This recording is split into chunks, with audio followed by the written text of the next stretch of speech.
Motorcycle করে সামনের দিকে চলে যাওয়ার জন্য অনুরোধ জানাচ্ছি। শিল্প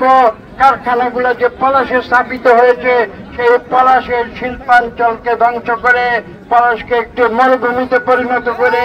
এখানে হাজার হাজার শ্রমিকদের চাকুরিচ্যুত করে এই পলাশকে তারা একটি ধ্বংসস্তূপে পরিণত করেছে। আপনাদের উদ্দেশ্যে স্পষ্ট ভাষায় এই আজকের এই 7ই নভেম্বর আমরা সিপাহী জনতার যে বিপ্লব, সেই বিপ্লব এবং সংহতি দিবসে একথা বলতে চাই যে আপনারা আগামী ফেব্রুয়ারিতে একটি সুষ্ঠু নিরপেক্ষ নির্বাচনের মাধ্যমে সত্যিকার জনপ্রতিনিধি, ভুয়া ভোটের জনপ্রতিনিধি নয়, আগামী নির্বাচনের জনপ্রতিনিধি নয়, দিনের ভোট তারা রাতে করে সেই জনপ্রতিনিধি নয়,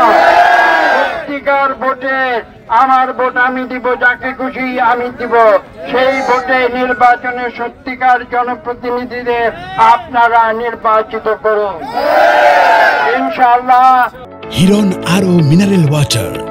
মাত্র 50 পয়সায় প্রতি লিটার। সেই মুক্তিযুদ্ধের যে আদর্শ ছিল গণতন্ত্র এবং বাংলাদেশের দরিদ্র মানুষের অর্থনৈতিক বেঁচে থাকার সংগ্রাম, আমরা নতুন করে সেই সংগ্রাম করে আমরা বাংলাদেশকে একটি গণতান্ত্রিক রাষ্ট্র শুধু রূপান্তরিত করব না, আমরা আগামী একটি সুষ্ঠু নিরপেক্ষ নির্বাচনের মাধ্যমে বাংলাদেশের দরিদ্র মানুষের অর্থনৈতিক মুক্তি নিশ্চিত করব, পলাশের মানুষের জীবনযাত্রার মান উন্নয়ন করব, পলাশকে একটি ফুলের মতো একটি উপজেলায় আমরা পরিণত করব।